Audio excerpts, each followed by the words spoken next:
Sports all plays. All sports all plays.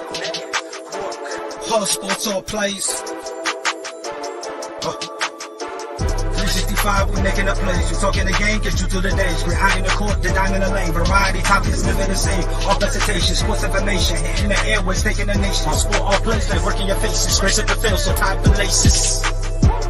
All sports all plays.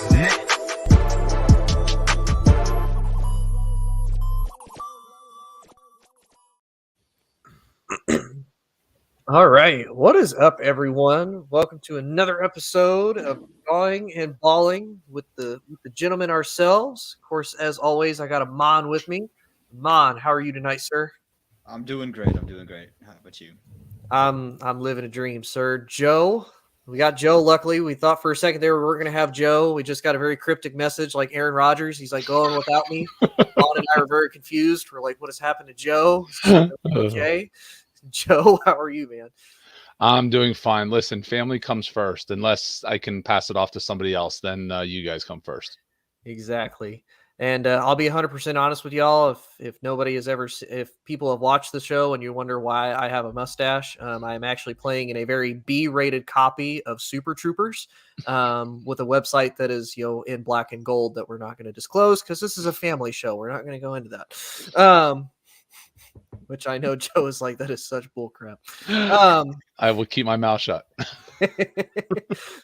But obviously, we unfortunately we didn't get to talk about it last show, but we do need to talk about kind of a significant NFL move here, considering the fact of everything that's happened to this man and that there's still an organization that is, quote, willing to take a chance on him, considering all the things that are happening right now. And that is Brian Flores being hired on with the Steelers to serve as, if I remember right, it's a defensive advisor. If I remember right, Senior defensive assistant, I believe, was his official title. Okay, so it's like you, and then linebackers coach. Yeah, which I'm like just make him the defensive coordinator. Like just do it. Like you cut the middleman out. Don't worry about all the fancy. Just be like, yeah, he's gonna be our defensive coordinator. Like whoever is there, you're fired. It's Brian Flores now. Amon, I'll start with you. Do you think this kind of helps him further solidify? No matter how this whole lawsuit thing goes, if he drops the lawsuit, if he doesn't, do you think this solidifies his chance to just be like, hey, while everything is going on, I'm still one hell of a coach, and all you organizations are passing up the opportunity to be successful with me running the ship?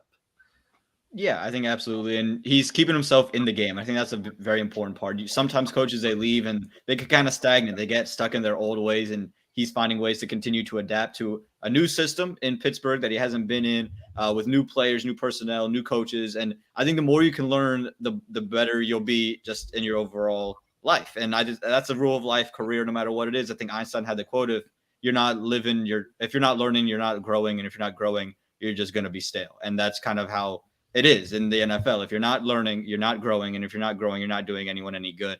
I think for Brian Flores, you go into Pittsburgh, you say, look, I'm trying to be here, learn. And I think he's going to do a good job. I mean, we know that he's going to pretty much be in control of that defense. He's got TJ Watt in that linebackers room, so not much wrong can go wrong there. So I like the move from Brian Flores. Go in. Also, the Rooney Rule comes from Art Rooney, so it makes a lot of sense to go in there and, be in a place that historically has been a little bit more progressive in their head coaching hires. So I think it's a great move for Brian Flores to keep himself in the game and to keep himself say, hey, look, I'm still available if you want me as a head coach. So when I said that, I kind of had a little bit of a crazy realization, because we think about how long Mike Tomlin has been the head coach of the Steelers now. He's been the head coach of the Steelers for a very, very long time, since 2004, if I remember right, 2005? Something like that, yeah. Yeah, it was Ben's second Super Bowl is when he became head coach. Mm-hmm. So he's been a head coach for a long time. He's never had a losing season. He's the second longest tenured coach, right behind Bill Belichick being with one team. Do you think that, given the fact that now Pittsburgh is kind of heading down this dark path of now for the first time in like 20 years, they don't have a franchise quarterback anymore? We don't necessarily think Mason Rudolph is the answer. We don't think Dwayne Haskins is the answer. And it's not like there's a whole lot of great college quarterbacks coming out of this particular draft. So, Joe, I'm going to ask you, do you think at some point this could just kind of be the perfect transition of if Mike Tomlin decides, I don't want to go out on a bad way. I want to go out at least on a high note, never have a losing record. He can say he's done. He could potentially go to another team, maybe do something else, take his talents elsewhere, kind of solidify his. And then the Steelers can say, hey, we have another great coach, another great defensive coach that we think can still continue to keep the franchise afloat and relevant. And do you think they could eventually hand the keys over to Brian Flores, and then he takes over one of the most really stable franchises in NFL history? I think that would be the worst thing that could possibly happen. I would actually consider that a nuclear option. I think the reason for that is number one, we've only seen 3 head coaches in the past, 45, 50 years of the Pittsburgh Steelers. We went from Chuck Noll to Bill Cowher to Mike Tomlin. If you look around, they did not promote from within. Now, they were close after Cowher left. I think it was Mike Munchak was maybe the guy who was the front runner for the job, and then Tomlin came in and got it. But they usually go outside of the system. I think that this is actually a bad move for Brian Flores. It feels a little bit too much on point. I agree with Amon. He needs to stay in the league. He is obviously beyond qualified to coach anything on defense. Like, to me, there's Raheem Morris and there's Brian Flores. You know, if you want to talk about guys who just can really any level of the defense, you know, whether it's linebackers, secondary, defensive coordinators, they can coach it all. Really, really well respected and knowledgeable guys. But it's a little too on the point. We're coming into draft season. You ever see like, oh, the prospect with the team match, and it's just a little too perfect. And then when they don't go together, you're like, well, that's kind of a good thing, because it almost seems like there'd be too much pressure. Like, Mike Tomlin is one of only 2 African-American coaches. Yes, Mike McDaniel is a minority, but he is of 3. But don't forget Lovie Smith. I'm saying 2. Lovie Smith and Mike Tomlin. But Okay, Mike McDaniel is another minority, but I mean, not trying to, you know, get into a whole debate about semantics, but like, Mike McDaniel does not look like Mike Tomlin or Lovie Smith. Fair or unfair. So again, like, I think it's fine. My question would be this: what does Brian Flores want to get out of this? Because we've seen guys get hired out of non-coordinator positions. We've seen it from the McVay tree on offense, where guys who are offensive coordinators or offensive passing assistants or whatever get hired. Mike Tomlin was, I believe, the defensive backs coach from Minnesota and got hired to Pittsburgh. Like, we've seen guys get jobs from this. He's not going to give up the lawsuit. He's not going to do this. My biggest thing is him being in Pittsburgh is one benefit, and one benefit only. If him and Mike Tomlin are able to have a sit-down, real open and honest conversation with the Rooney family and be like, you know, you're part of the league. You're one of the 32 that we're suing, you know, or that he's suing. What do you see as a solution? What do you see is the problem? Like, you didn't ask that the rule be named after you, but obviously when people hear the Rooney Rule, they know what it's about. So I think that access is really good and really important. But again, he kind of limited himself where he was going to go. He's obviously not going to go to any of the teams that he interviewed for. He wasn't going to go in the Belichick tree, so take the Raiders off, you know, because McDaniels is there. Even a guy like Shanahan, who I think he would work really well in San Francisco. Shanahan is a really close friend of Bill Belichick, so I'm sure Flores looked at that and said no. So really his options were very small and limited when you look at the scope around the league. And I think he was smart to take this, but I don't like it.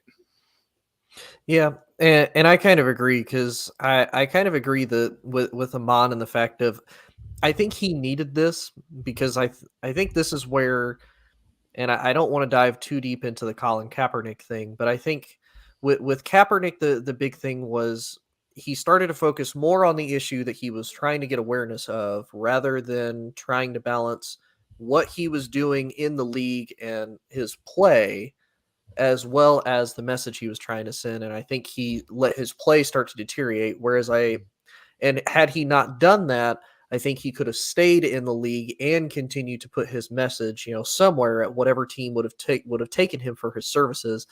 I think Brian Flores doing this is starting to show that. Now, my big thing is can he continue that? Can he continue to show, while yes, I am fighting this in the background, yes, I am dealing with the lawsuit, I'm still able to coach a phenomenal team with great talent? Because like Amon said, you do have TJ Watt, you get Minkah Fitzpatrick back, who they traded while you were there. So you do have a good secondary piece at least, as well as a great linebacker. You know, well, I think it is a little bit beneath him to, basically go back to, not even really being a full coordinator, just being, an assistant Position coach. coach, yeah. Yeah. I do think, it keeps his name relevant. It keeps him out there, and it gives him a chance, because somebody's going to be like, well, despite all this, some franchise somewhere, and I hope to God for his sake, it's not Jacksonville, it's not Detroit, it's not New York, is going to say, we really want this guy as our head coach because we want to win. We want to have some type of success. And for him, I think if he can continue to do that and just show, hey, I can still coach my ass off and I can still be a great coach, that somebody's going to be like, you know what, screw it. We're going to take this guy, issues or no issues, off the field, and we're going to support him 100% because he deserves to be able to run a franchise.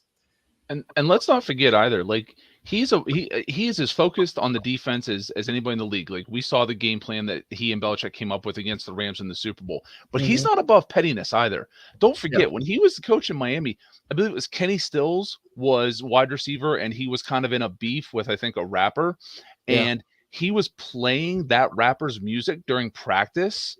And somebody asked him about it. He goes, listen, I don't pick the music, man. And everybody kind of knew, like, but you do. Like, we can support him in his cause. We can respect him in his ability on the defense. But we can also say, yeah, but you're kind of a prick too. Yeah, but I mean, to be honest with you too, and I kind of agree with what people were saying when they were talking about, sometimes people respond to that negatively. Sometimes they respond positively. To be honest with you, I think sometimes that causes guys to respond the best. Like I get being a player's coach, and I also get, the old school kind of stern coach, but you got to have a balance a lot of times, because if you don't have a balance, that's when you start to fail, because either you're too soft, and you basically get fired because you're not hard enough to get the best out of the players, or you're a Matt Patricia and you think the Patriot way, the exact copy of it, is how this works, even though you don't have guys there that are really true team leaders and true team impact players and can really help kind of convey that message in your locker room. Like you don't have a Tom Brady, you don't have a Wes Welker, you don't have these guys that have had actual success for 10 years with somebody that not only implemented this, but has shown that it can work.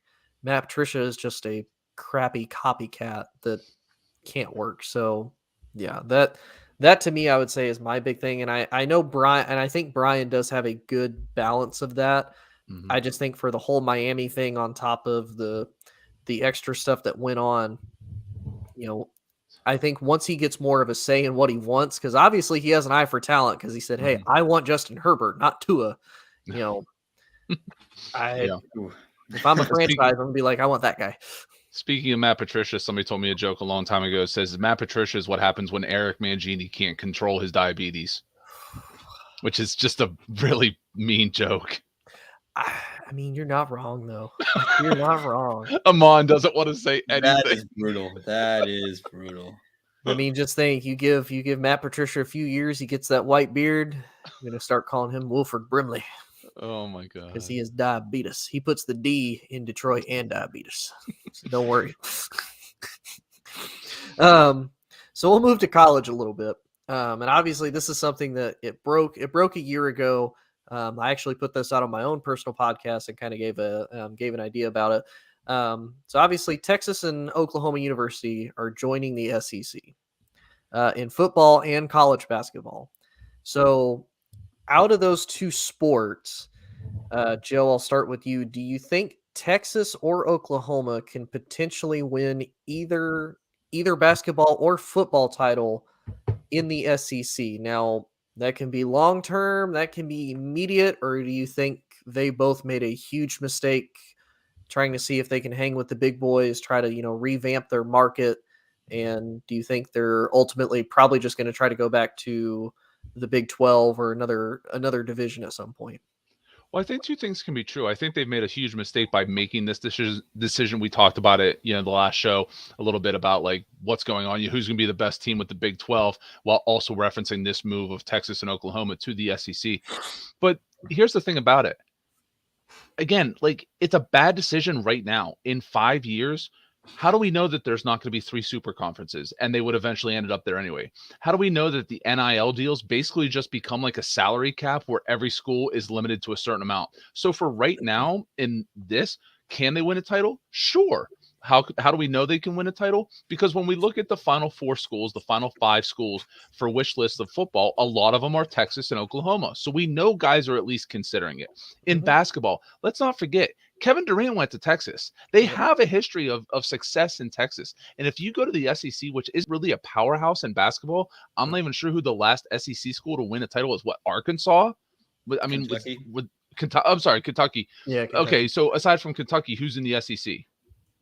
Yeah, true. I mean, if you think about it, really, basketball is where a lot of these SEC teams, if they don't do great in football, they succeed in basketball. It's one or the other. Tennessee, Auburn, Kentucky, at least this year, those are your 3 big SEC teams that are absolutely killing. I mean, Bama, kind of. They've been in and out of like the top 25, but really, Kentucky, Tennessee, and Auburn have been your big 3, at least college-wise, in the SEC. So can Texas jump in there if they get another recruit like a Durant with the NIL deals? We know what's the thing about Texas. They've got unlimited amounts of money to throw around, whether it be for coaching, the NIL deals, all that stuff. So when these kids start coming up, the next Zion Williamson, the next RJ Barrett, the next, whoever, James Wiseman, whoever you want to, talk about, when those guys come up, Texas has the pocketbook, and I'm sure Oklahoma does too. They've got a lot, but like, that's when I think of big money in college athletics, I think of USC, I think of Texas. Those are schools that I think of that just seem to have unlimited amounts of money to throw at whatever problem they have. And going to the SEC is going to be a problem, and they're going to throw money at it. Yeah. And I would say too, I think a lot of what helps with schools like Texas, Oklahoma, USC is, even though they're maybe not as relevant today as they were back in the day, the back in the day is what they're really going off of. Because you think about, pre-2009, who was probably your 2 biggest schools that were almost always contending for a championship and were almost always relevant?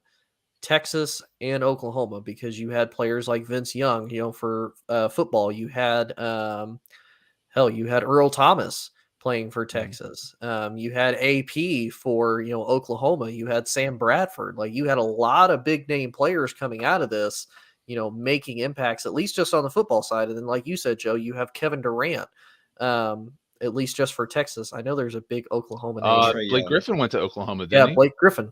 Trae Young also went to Oklahoma. Yeah, Trae Young. So, I mean, again, right there, you're talking, there's 3 names when you look at the past 15, 20 years of basketball. I mean, obviously, Trae Young is still young, Blake Griffin, but like, they're name recognition. People know who they are.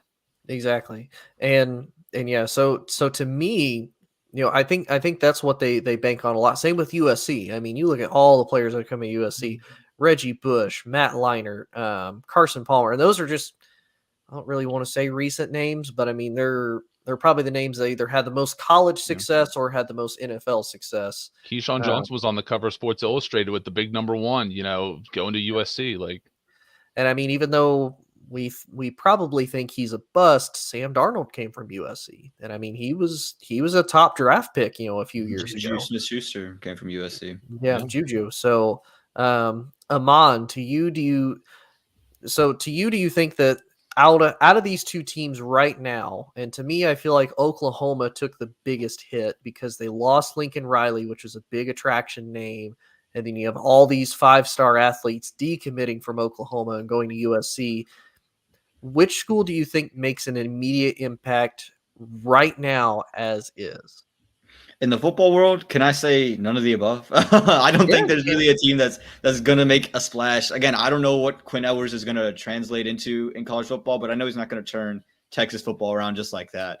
I think in the long run, Oklahoma might actually be better off without Lincoln Riley. Now, I know that sounds crazy, but they go and get Brett Venable, right, who is a defensive guy. And I think that's the one thing Oklahoma's always struggled with. Defensively, they've never been very good. And I'm not saying Brent is going to fix the entirety of that defense, but I think there'll be a little bit more focus on that defensive side of things. I think in the short term, you're going to lose the 5-star quarterbacks. Hell, you lost 2 of them in the span of like 2 months. You lost Spencer Rattler and Caleb Williams. Like that doesn't happen, right? Both were number 1 in their recruiting class, and you lost both within a couple months. So yeah, you're going to struggle in the short term if you're Oklahoma, but at least in the SEC, where defense is going to matter. The trenches are going to matter. I have a little bit more faith in Oklahoma, say the next 5 years, than I would say Texas. Yeah, and I could agree with that. And I would argue that really for a lot of the Big 12 teams. Like when you think of Big 12 teams, you don't really think of defense. You think of the Big 12 as more of one of those. You have a high-powered, air-raiding offense. You look at Oklahoma the last few years. You had Marquise Hollywood Brown. You had CeeDee Lamb. You had Jalen Hurts. You had Baker. You had Kyler. You had Colt McCoy right before Lincoln got there. No, Colt McCoy was Texas. Texas. No, then who am I thinking? Yeah. So I mean, you have these high impact players that are just speedsters killing it down the field. You might be thinking of Jason White, Amon. He won the Heisman out of Oklahoma, didn't he? It might have been that. Jeez. I think so. Yeah. Yeah. I'm old. That's a guy I know. Shut up. I know, boomer. Since we got to incorporate that more in the show.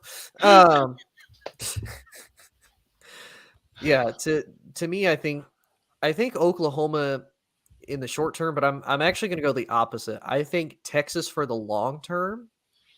And I say that because really the only big Texas school you have in the SEC is Texas A&M.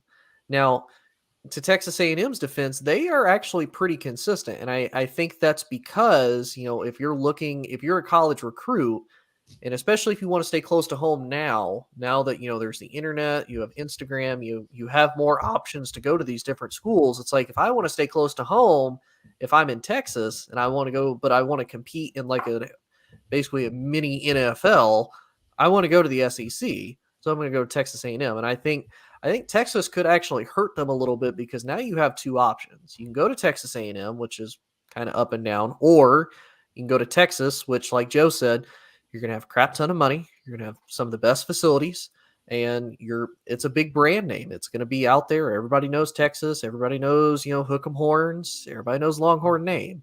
So I think long term it can happen, but let's also be realistic.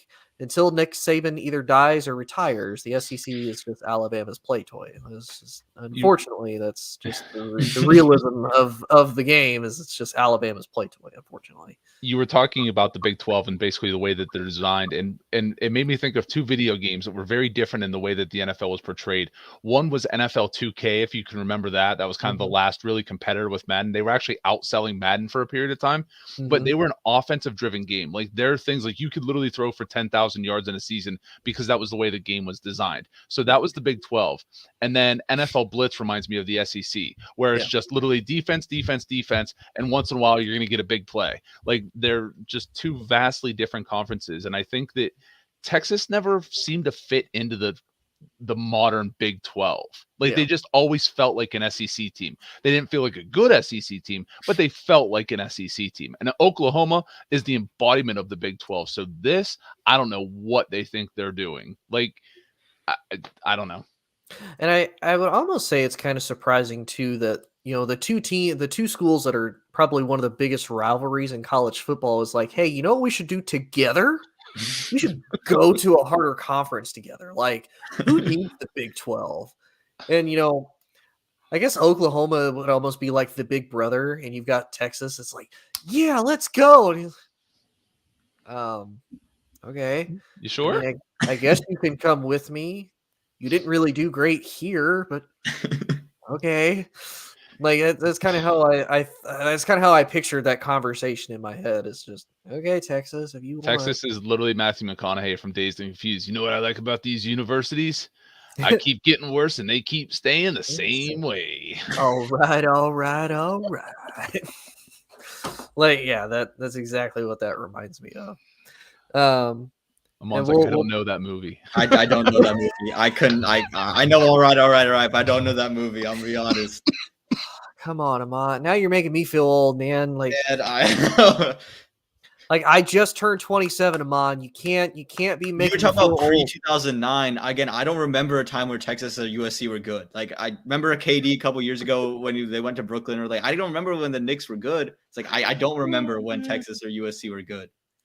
Mon, it was my birthday yesterday, so I'm just getting like late birthday presents at this point. This is the worst birthday present ever. I'm so sorry. You just said that. If you're gonna call me a boomer, can I at least call him a spooner because I have to feed him all the information about stuff before he was born? You know, Boomer Spooner. There we go. Boomer Spooner. That's Off-brand Oklahoma. Speaking of Oklahoma, we're gonna go to an old Oklahoma. Well, probably old for Amon, Oklahoma quarterback in Kyler Murray.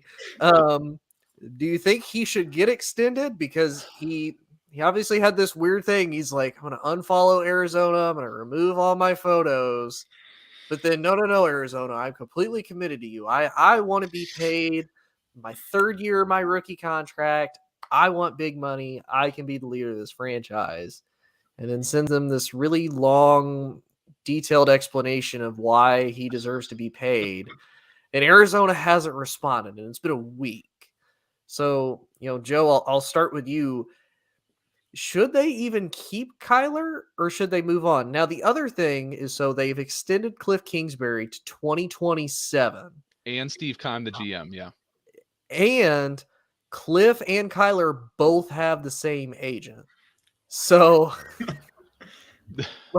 like how bad is it going to be if Cliff is like, hey, man, you need to extend it, and then he's like, nah, Kyler, they're going to say no. You're gonna be like, wait, what the hell you mean no? How do you get the coach extended, but I don't?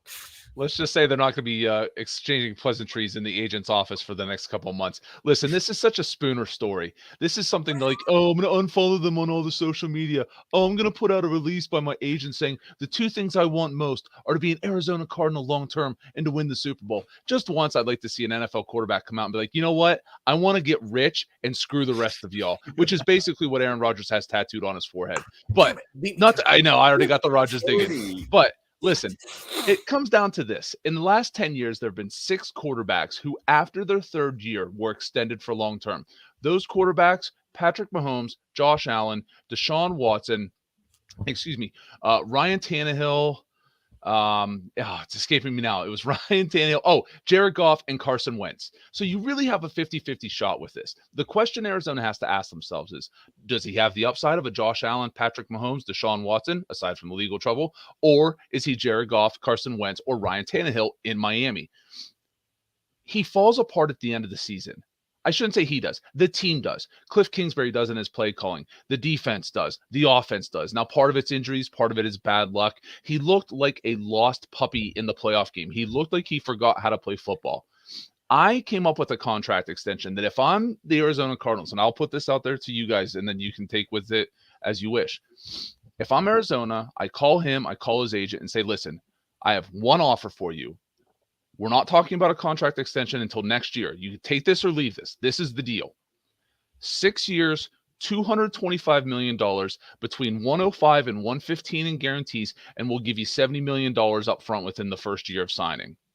That's the deal. If you don't like it, then we'll talk to you next year. But we're not playing this pissing match back and forth between, for the whole season. He's 3 years in. He has one season with a winning record, which has been this season. Stats and advanced stats show that he is a middle-of-the-road quarterback. Now, 70 touchdown passes, 20 rushing touchdowns in his first 3 years, never been done by another quarterback. We know what he can be. But contracts aren't about what you were. They're about what you can be. Can Kyler Murray get taller? No. Can he get healthier? Probably not. So the question that Arizona has to ask is, what are we getting out of an investment? And nobody knows that answer. Yeah, and I think the other big thing too is that like you said, he finally got a winning record out of this year, and whether that's coaching, whether that's the team, and I think that's kind of the other big surprise is it kind of reminds me, as much as I hate to make the comparison, it kind of reminds me of Dallas. Like they acquired all of this talent. They had, you think of their wide receiver core this year is DeAndre Hopkins, who's AJ Green, who now he's not the AJ Green we know, in years past, but it's not like he wasn't good. he had the one screw up against the Packers, but everybody has at least one. And then you have Christian Kirk, who you put him in the slot, and it's not like he's been bad for the 4 years he's been with Arizona. Mhm. Then they went out and they got him Zach Ertz at tight end, and you still have a very good defense. And then you also have Edmonds and Connor as your running game.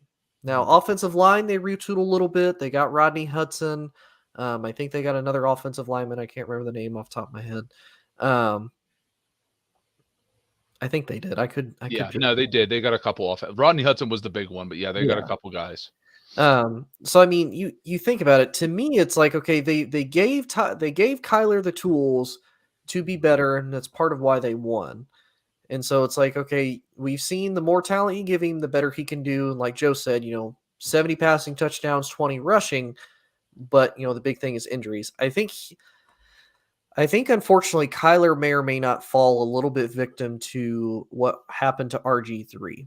I think he's so talented and so athletic, and he tries to do so much, and he's not protecting himself. Like that would I say, and I know Joe is probably going to be a little salty about this. I'm going to try not to touch on this too much.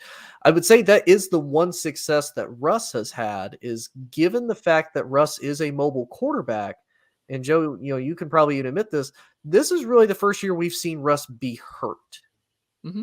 Like, he's been in the league 10 years, and this is the first time he's ever hurt. And it wasn't even like it was a blow to his legs, it's blow to his throwing hand. So that is a big deal. And so to me, I think if I'm Arizona, I would honestly pitch that. I wouldn't even give him a contract yet. I would say, hey, look, this is a salary cap driven league. There are going to be other quarterbacks that are going to get paid. Aaron Rodgers is pretty much really the dam that's holding back all these free agency moves, all these contract moves on what happens. And then if I remember right, I think Lamar still has to get paid. Lamar. Yep. Yeah. They're still trying to hammer it out. Yep. So that's going to be your other comparison. So really, if I'm Kyler, why do you want a contract now?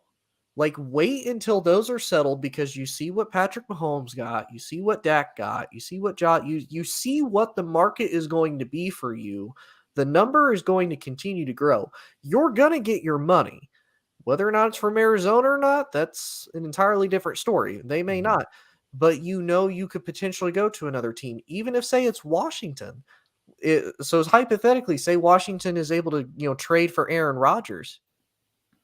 Do you think Aaron Rodgers has another 2 years in him? At best. Yeah. By then, hey, Kyler, you could be a free agent. Go to Washington. Maybe they'll be a little bit different. Maybe they could be better because they tool everything around Aaron. Maybe they build around that. So that to me is what I would do if it was me.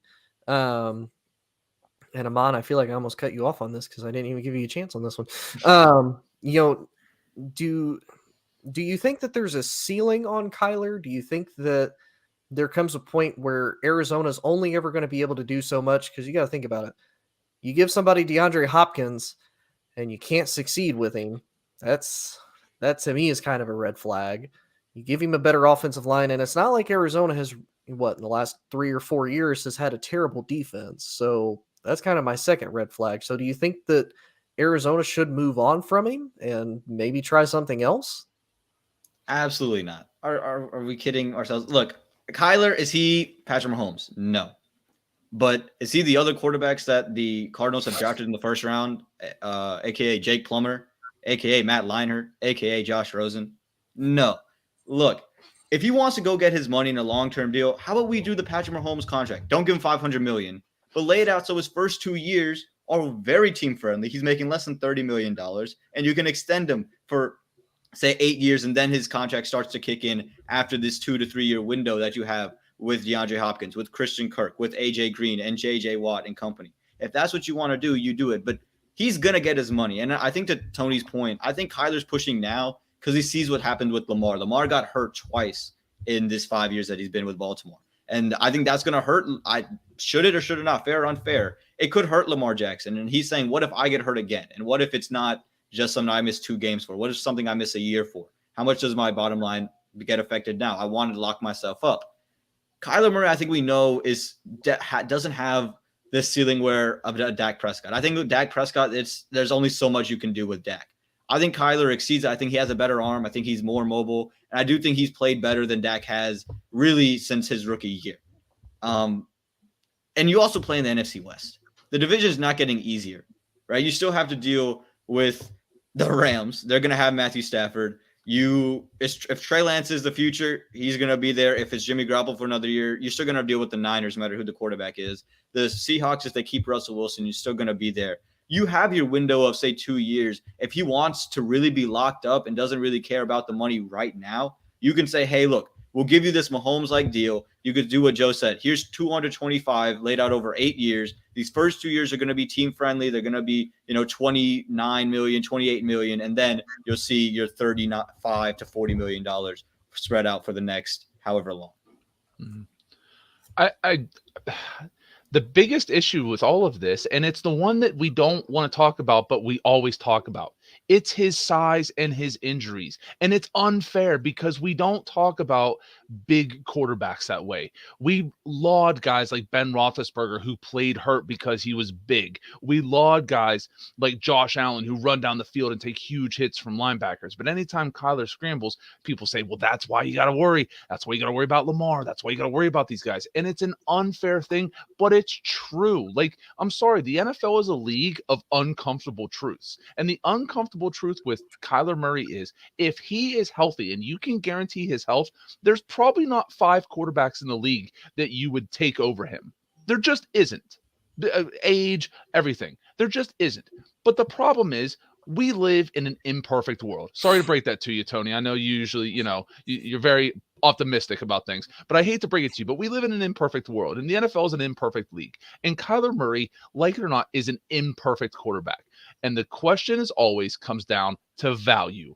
The team wants value out of their quarterback. Yes, everybody's like, well, the salary cap's going to jump up $30 million in 2 years. Cool. Quarterback isn't the only position that's going to want more money. Left tackles are going to want more money. Linebackers, safeties, tight ends, wide receivers are all going to want more money. So yeah, it's cool to have the big number next to your name. But as we've talked about on the show before, Tony, as much as you don't like him, Tom Brady, not the highest grossing quarterback of all time. But you know what? He walked away with the most Academy Awards. Yep. Yeah, I think the one that made I think Eli is actually the one that career-wise made the most. That's the most career earnings, yeah. That's just crazy. And I will say, for you saying that I'm optimistic, I'm probably one of the most pessimistic people in the real world anyway. Oh, did you not catch the sarcasm? I'm sorry. I should have, yeah. See, I'm not that smart. I will say I do agree with Joe because and I'll even say this, and you guys can tell me what you think. When you look at Lamar and Kyler, they're kind of like what people are saying about Jay Morant right now. They're small, not just height, in build. These are guys that look like me, like they're skinny, and you see them, and it's like, okay, I've got Kyler Murray, like 5'9", maybe 200 pounds, and I've got like 6'6". 325 pounds of raw aggression in JJ Watt about to smack the ever-loving hell out of you. Like, yeah, no, that doesn't mix. And I think because Kyler and Lamar are so athletic too, on top of it, like for some of these DBs, for some of these linebackers, you have to go as hard and as fast as you can and just hope that you hit them. Because if you can, you're making a big play, you're stopping them. But if not, then, you're getting burned for, 50, 60 yards, whatever it is. And I think because, we see him scramble, which Dustin brought this up on the morning show last week. And I kind of alluded to it too, especially in the Cardinals red uniforms. He looks like a little angry toddler running around in like footy pajamas. And he holds the ball with one hand out here like this. Mm-hmm. And every meme that you see, it's like Kyler has like a normal football head with like a ball. And then he's just like this big as he's running around the entire field. And it does suck that we have to occlude to size. But I will say this, that's kind of on them for not really bulking up. You still make millions of dollars, whether you're on your rookie deal or not, and you have all off season. Get bigger, get with a nutritional, not saying you have to be this, extremely athletic, muscle bound gerbil that, basically walks on your knuckles, but like, you could put some meat on your bones and I then felt like that was a personal shot at me. no. But it's like, yes, are you probably going to lose some speed, or you kind of probably lose what you're known for? Yes, but are you going to be able to potentially develop yourself a little bit better as a pocket passer? Maybe kind of step in the pocket, maybe take some of those hits. Yeah, they're still going to hurt because you're going to get hit by basically a moving semi truck, but you're not going to be able to miss 2 or 3 games because you did that. You'd be like, crap, that hurt. All right, let me keep going. Instead of, again, I equivalent it to the RG3 thing. Like he reminds me a lot of RG3, super talented, can run the ball. And all it does take that one hit because you scramble or because you're trying to do too much, and your career's over because you lose your knee. And the other one to look at is Michael Vick. And I say Michael Vick because too. Michael Vick has openly spoken about when he was a young quarterback, coaches and other people around the league told him, Mike, you need to learn how to become a quarterback, a passer of the ball. All the other stuff is great. Think of it as the cherry on the sundae. But if you can't do a 3 or 5 or 7 step drop, go through your progressions and get the ball out, you will only have a certain shelf life. Now, to his credit, after prison and stuff, he did improve as a quarterback. He went with Andy Reid. He was a backup in Pittsburgh. He was a starter in Philadelphia. He did have that. But he even said, he goes, if I would have focused on football earlier, and we know what he was focusing on at least some of the time, then his career is totally different. And it doesn't matter how many of these guys come out and say it. Like Michael Vick is literally the number 1 overall pick, the same, body type, slender guy, ran around, had a really strong arm, same as Lamar, same as Kyler. And he literally, you could go see a billion interviews he's done where he's basically looking at those guys and saying, guys, do not do what I did. And they're just kind of like, nah, we're going to do what we want to do. Yeah. And I think that goes to, you look at now how much the league has changed. You have so much better athletes, but again, a lot of times you either have to match speed with slendered speed, because you think of a guy like TJ Watt, and a lot of people compare him to like LT. Well, you have to think LT kind of matched size and speed both. Like he had the perfect balance. TJ Watt's kind of the same, but I think TJ relies a little bit more on speed. And you kind of notice with the Watt brothers, they tend to be hurt a little bit more because, to me, they don't focus as much on technique and strength as they do on quick bursts, quick cuts to get off the ball. And I think the same goes for the quarterback, because Joe's exactly right. I've seen the interviews with Mike Vick. He's like, look, because you think about it, who is Mike Vick always said he, kind of mimicked his game after, Randall Cunningham, Warren Moon, these, again, quarterbacks that were mobile, but it's like they never really learned how to be quarterbacks. And it's like Joe Warren said, did. Warren did. Randall got the shaft, but Warren did. Yeah. Yeah. So it's like, to me, it's like you can be a running quarterback, and we've seen it succeed. But if anything, if I'm them, if you want to get more recent to a quarterback that's had success, and now look at what's happened to him, Cam Newton, perfect example. Kept putting it. Now, to Cam's point, he is a big boy, and he put a lot of his body on the line, but he still played with that same mentality. And that's part of why it's like, I'm not saying just because you're bigger that, just because you can take a hit doesn't mean you necessarily need to. Because if you don't need to take an unnecessary hit, don't take an unnecessary hit, throw the ball away or something. I don't care. But yeah, that to me is what I think they should do, is they need to look at, I need to be, and I'm not saying you always have to be a pocket passer, but you have to be quick about it. You have to be smart about it. And again, that's one thing I will give Russ. I think Russ is one of the few that has taken this and is like, this is what I need to do. I know Joe is not a fan of Russ. I know. But you can't say, for again, a quarterback in his position for the last 10 years, has Russ really dropped off, at least from a statistical point? Has he dropped off? I choose not to debate. He's pleading the fifth. He is. All right, so we'll move into our last topic of the night. So obviously we've seen, because there are always going to be teams that are quarterback hungry. And we have organizations like Detroit, Jacksonville, the Jets, the Giants. They churn through quarterbacks like melted butter. Like it's sad how many quarterback careers have died because of crappy organizations.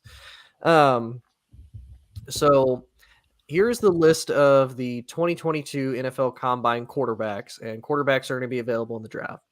You have Jack Cohn from Notre Dame, Matt Corral from Ole Miss, Dustin Crum from Kent State, Caleb Elby from Western Michigan, Sam Howell from North Carolina, Cole Kelly, Derek King from Miami, Kenny Pickett from Pitt, Brock Purdy from Iowa State, Desmond Ridder from Cincinnati, Carson Strong from Nevada, Skyler Thompson from Kansas State, Malik Willis from Liberty, Bailey Zapp from Western Kentucky, and EJ Perry from Brown. So, Aman, I'll start with you. If you could pick 3 franchises for 3 of these quarterbacks to go to that you think would have success, what would those 3 quarterbacks be, and where would you put them? So first off, I'd start with Matt Corral, and I'd go to Tampa. I think Matt Corral in Tampa is just a match made in heaven. This kid has an arm. He's not the biggest arm in the draft. I think Malik Willis has the biggest arm in this draft. But Matt Corral, he's a kid who out of high school was in the same class as Trevor Lawrence and Justin Fields. We don't talk about those guys' arms. Everyone said coming out of high school, this kid had the most raw arm talent in that entire class, that class of 2017. And I know the leg injury is going to scare a couple of people away, but he can sit, right? If you're Tampa and you don't get Aaron Rodgers, you don't get Russell Wilson, you don't get any of these big name quarterbacks, you play Blaine Gabbert for a year. Is Kyle Trask your guy? I don't know. But Matt Corral, we know he can push the ball deep. He sees the field with great vision, and we know he can see one read, and if it's not there, we know he can take off and get down. He did some great stuff his senior year. I thought he was better his junior year, even though statistically it wasn't quite there. But Matt Corral in Tampa, to me, again, he's a guy who can get through his reads pretty quickly and then also can light the ball up downfield. I like him if he can get into a place like Tampa Bay, where they like to throw the ball down the field and air raid offense. The next guy that I have to shout out is Sam Howell. Sam Howell out of North Carolina. I got to support my North Carolina brethren, as I told Joe earlier today about Russell Wilson. A lot of people are going to compare him to Mitchell Trubisky, fair or unfair, because of the North Carolina thing. I'll let you know right now, I've watched both of them play. Nothing like Mitchell Trubisky, more of a Chase Daniel or a Baker Mayfield kind of mold. And I think that if you give him time to sit, he can be something that you can work with. And for that, I picked Cleveland because I don't know what you have. And I don't think he is going to be a first-round guy anyway. So if you can wait till the second or third round and end up in Cleveland, where you're going to have, a similar type of system that's built around Baker, I think that could be something. If they don't like Baker Mayfield, this kid, doesn't get hurt, it's a little bit bigger, doesn't move around as much, climbs the pocket well, utilizes receiver, a great leader. Again, it could be too close to Baker where they don't want to go with it. They might want to go in a different direction. But that was the other thing I said with Sam Howell. And then I picked Malik Willis for New Orleans. I think New Orleans still has a load of talent. Kid has a huge arm. You can sit there, feed it out. And I think Dennis Allen would love to have a young quarterback to build around. And even I said I was between them and Pittsburgh. I was between the Saints and the Pittsburgh Steelers, because Steelers need a quarterback. I just thought New Orleans has a lot more talent. They run the ball especially well. Malik Willis is kind of Mahomes-ish in the sense that he is very raw, has an incredible arm, but there's some mechanical inconsistencies there. Again, you sit him, let him learn. He's not going to be ready year 1, but by year 2, year 3, he could be a guy that could be lighting it up. Okay. Joe, what about you? I'm going to piggyback off for your last quarterback there, Malik Willis, coming out of Liberty. Everything you said is absolutely right. I think of him as like a Patrick Mahomes draft pick. I think of him as an Aaron Rodgers draft pick, all the arm talent in the world, but he wasn't ready to start from day one. So it makes sense to go to a team where he doesn't have to start from day one, but can be the future. That team is the Minnesota Vikings. I think taking him at 12 would be a genius move. You're either going to trade Kirk Cousins and get a haul, because believe it or not, people in the league do like Kirk Cousins, and then you do not have to start him right away, and he has a chance to learn. I think he fits perfectly with what they're doing. Justin Jefferson down the field. I think you're going to see them. They've invested in the defense. They've invested in the offensive line. It is a young team with some nice veterans. They're going to come up. So I would love to see Minnesota be matched up with Malik Willis. Kenny Pickett from the University of Pittsburgh. A lot of people consider him the number 1 consensus quarterback. I struggled with this, but I think a place that makes sense, it's actually a team you mentioned him on. I think it's Cleveland. He's 6'3", 217. I think if you're going to move off Baker, you go in the opposite direction. He played at Pitt, so he's not afraid of that weather. Western Pennsylvania is not that different from Northeast Ohio, save for a couple of inches of snow in the wintertime. So I think that's a guy, again, it's really hard to sell your franchise on taking the number 1 draft pick just a few years ago on a rookie deal, taking another quarterback. Pickett will not be there, but we're not playing that. We're playing best matches.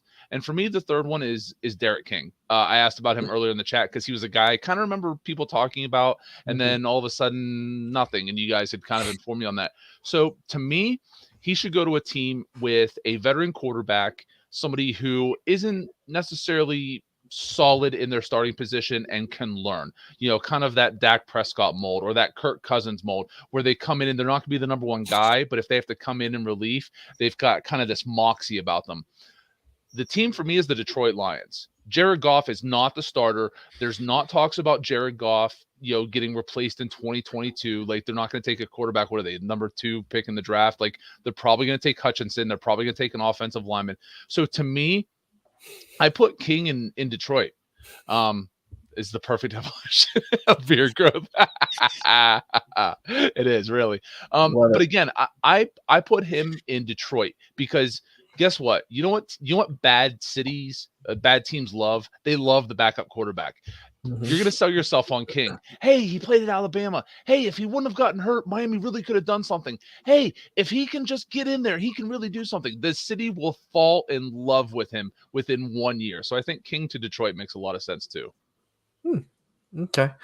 I'm actually going to throw a couple names out there that you guys didn't mention, and I think it's mainly because of the style that they played this year in college football and what they've played with in the long run. So my first is going to be Desmond Ridder out of Cincinnati. I think, honestly, the perfect team for him to go to would be New Orleans. And I say that because, to me, Cincinnati kind of reminds me of New Orleans, and the fact of they have a very good defense. That's one of the few things that they do really well. And he's able to make use of what weapons that he's got there. I think with New Orleans, their big thing is they're going to have to retool their wide receiver room, especially with Michael Thomas just being up in the air. Now, if they don't, I feel like that actually gives him a very decent weapon to work with, as well as, they're probably still going to rely on the run game. They still have a very good offensive line. It's very young. And again, with the defensive side of the ball, he's going to be solid. So I think really for a place for him to grow, I think for a city that's going to be looking for a new franchise quarterback to try and fill Drew Brees' shoe, maybe Desmond Ridder could be that guy. And again, I think it's one of those, it would be one of the safer options to go with as far as somebody that, he plays at a school that's not a Power 5. And sometimes that's where you get your best quarterbacks out of is those programs that do that. So I think he would be very moldable and very malleable to work with. The other one would be Brock Purdy from Iowa State. And it's going to sound crazy. And I'm going to sound really, really crazy for this. I think, to me, one of the best places he could probably go would honestly be Atlanta. Where were you hoping, Joe? I don't want to say. No, zero. Where are you going to say? I was hoping you'd say Green Bay. I just wanted to hear it. No, I wanted to hear it. No. Well, and here's why I say this, because when and this kind of goes back to our Big 12 thing. What is a team that they're almost always there? Like, they always make noise, and it's one of those, again, it's one of the few college programs that's always consistent. Like, they're never bad, they're never like super great, but they are good and they can make some noise, and they play some pretty decent opponents a lot of times. That's Iowa State, and that's Brock Purdy. I think the two Iowa programs are probably the best as far as they make it work with what they've got. Again, he's not going to be one of those, like, he's not going to be a big name that's going to come out of there that I think a lot of people are going to expect. And for some reason, him going to Atlanta, I feel like kind of puts him in the same situation with Iowa State, because you're in a wide open division. You don't know what New Orleans is going to do. You don't know what Carolina is doing. Tampa has to figure out their quarterback situation. Now, if Tampa can figure out the quarterback situation, that's a totally different story. Then it's Tampa's division wholeheartedly, up and down. But I think that puts him in a very easily a very good spot in a team that I think is ready to rebuild, and I think would be very open to him, because, I mean, you got to think about it. This is an Atlanta team that, aside from really, Matt Ryan and Michael Vick, when have they really had that big franchise quarterback that they're like, this is our guy that we can get behind. Scott Chandler just entered the chat. Yeah. He was a quarterback on many years I ago. know Scott Chandler. Don't worry. I got some information. And then honestly, I feel like again this guy, and I say this because Colin Cowherd brought it up, and I felt like it was a really good point. Kenny Pickett still to me, is this year really the year that everything clicked? You got to think, and Amon and I were talking about this before the show. He's either a 4th or he's a 5th year senior. And it didn't click until your very last year in a not great conference. Like, you don't have to worry about Clemson anymore. Like, Clemson has exited the conversation. Like, the ACC is open. Take your pick again. So it's like you couldn't really do anything in the ACC. And what is the biggest thing that we know Kenny Pickett for? The whole fake slide. Fake slide kneel thing. It's like, try that in the NFL and watch what happens. Obviously, I think there's a lot of people that have him going. I think Pittsburgh is supposed to be like one of the heavy favorites to get him because I think they want to try to keep the hometown kid in Pittsburgh. So I mean, I don't think that would necessarily be bad for him. The fact of it's going to be a well-run organization. You're going to have a decent head coach. Again, their offense is what's going to make me really question it because, you do have Chase Claypool, who was solid at least his rookie year. He's kind of quiet last year a little bit, but I think a lot of that's due to he has to be the number one because TikTok boy is, dancing on people's logos and whatnot, getting the crap smacked out of him. And, Juju has fallen off since Antonio Brown left.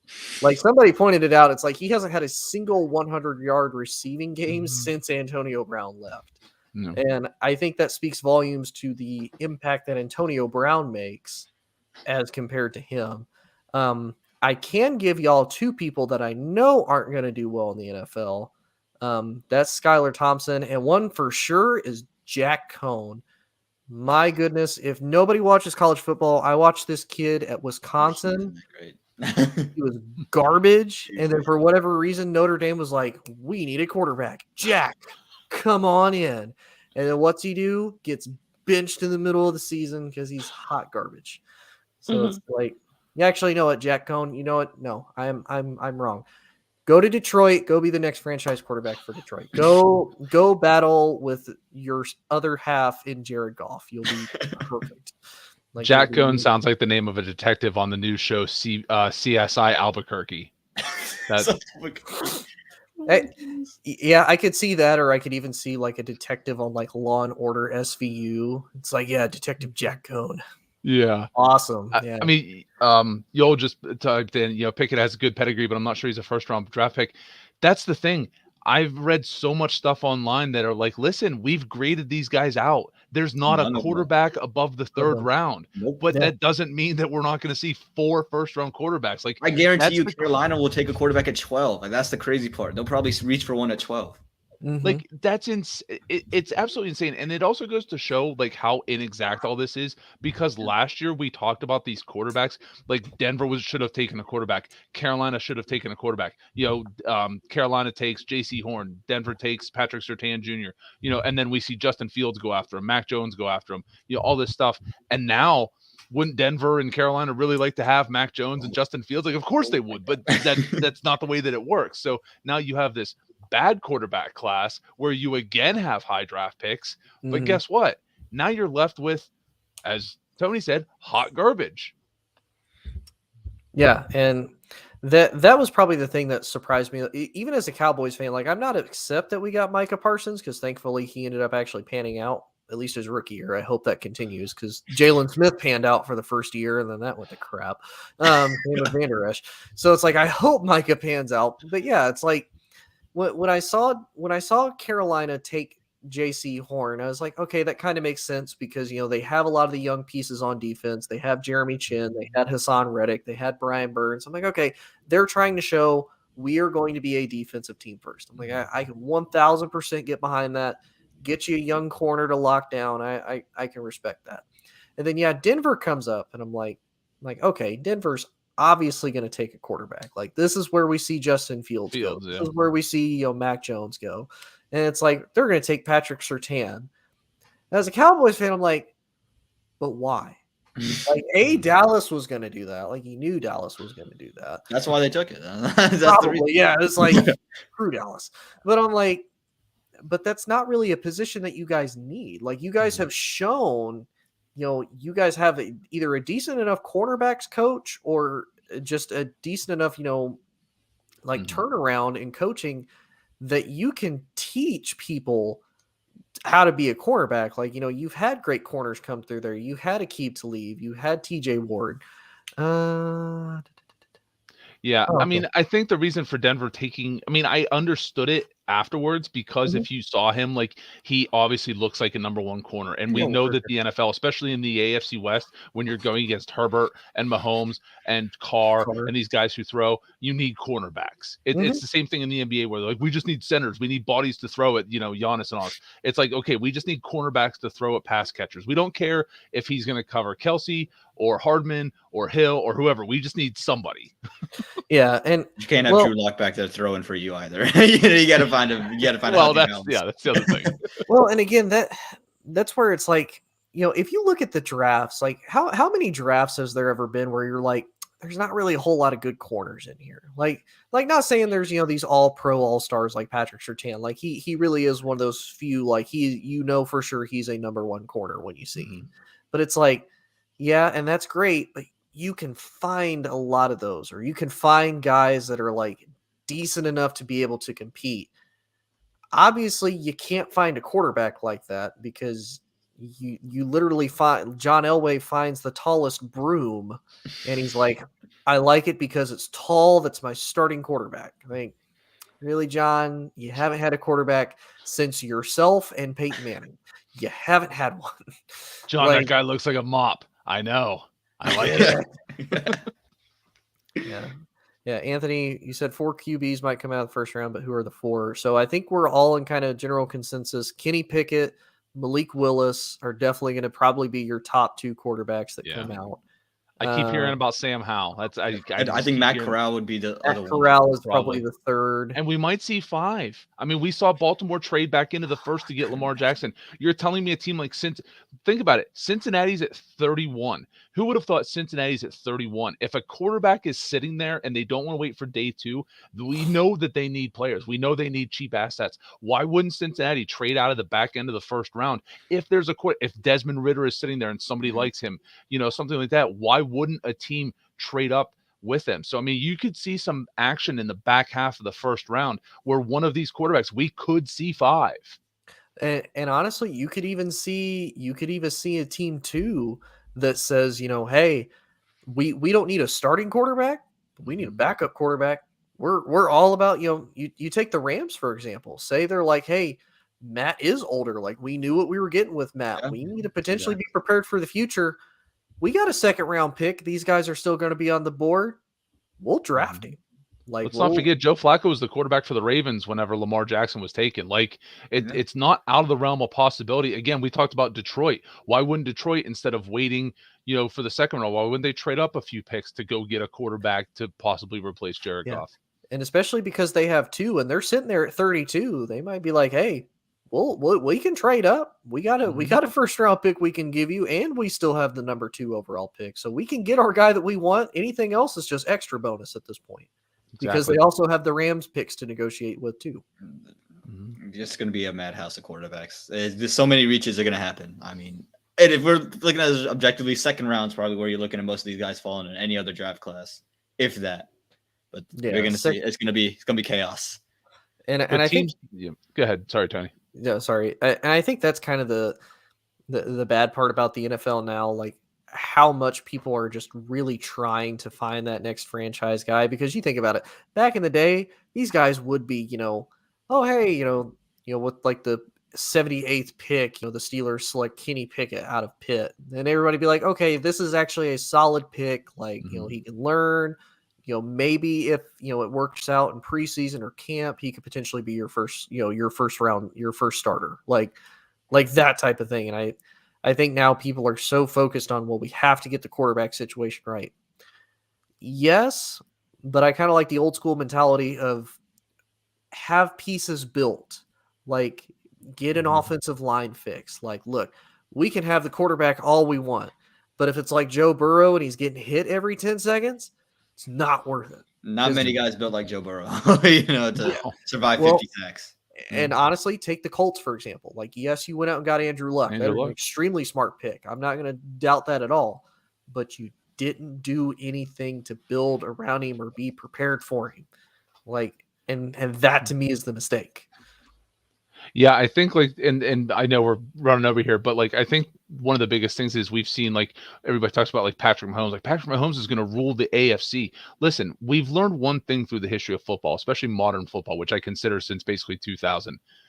The only way to beat great quarterbacks is to have great teams. Because guess what? There aren't that many great quarterbacks. So you have to have great teams. I mean, you don't want to draft too high and end up like 49ers. True. But let's not forget the 49ers went to the Super Bowl because they had a great team. Colin Kaepernick, for his abilities, was not a top quarterback in the league. He was freakishly great in the playoffs, but he was not what you considered a top 5 quarterback. But they had a great athlete, but he was not a great quarterback. Yeah. When they went with Jimmy G, we talked about the pass rush and we talked about the defense and we talked about the run game and we talked about George Kittle. They were competitive in the Super Bowl because they had a great team. So these high teams, these high draft picks, like you guys said, you're chasing the elite quarterback. Sorry, guys, there's not that many. And that's where we get into the whole Hall of Fame thing about guys who were great. You can put up great numbers. That doesn't mean you're a great quarterback. There's only so many of them. And you have to be willing. And again, we're critical of Denver and Carolina, but if in 3 years Denver looks and they get their quarterback, but they have these pieces from the draft. If they have Patrick Surtain as their number 1 corner, we can look back and say, boy, you know what? It was kind of smart. Mm-hmm. Yeah, I definitely agree. And then, of course, I do want to highlight this from Brandon. Don't hesitate to reach out to him about the knowledge, the facts, and the information. We appreciate that. And we have great voices for radio. So, I mean, I already got told earlier I look like a poster boy for an apparent group, which will remain nameless, a.k.a. Harry Potter reference. My mother said I always had a great face for radio, so it makes sense. Hey, face that only a mother could love. But it's been another great show. It's been a great night as always. Thank you guys for joining me.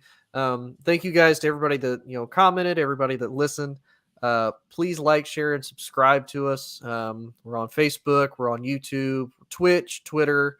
Eventually we're going to move over to Roku, Apple TV, Tiki Live, all these different TV streamings. We also have an Anchor as well. So if maybe you don't want to see our faces and, we have a great face for radio, like great voices.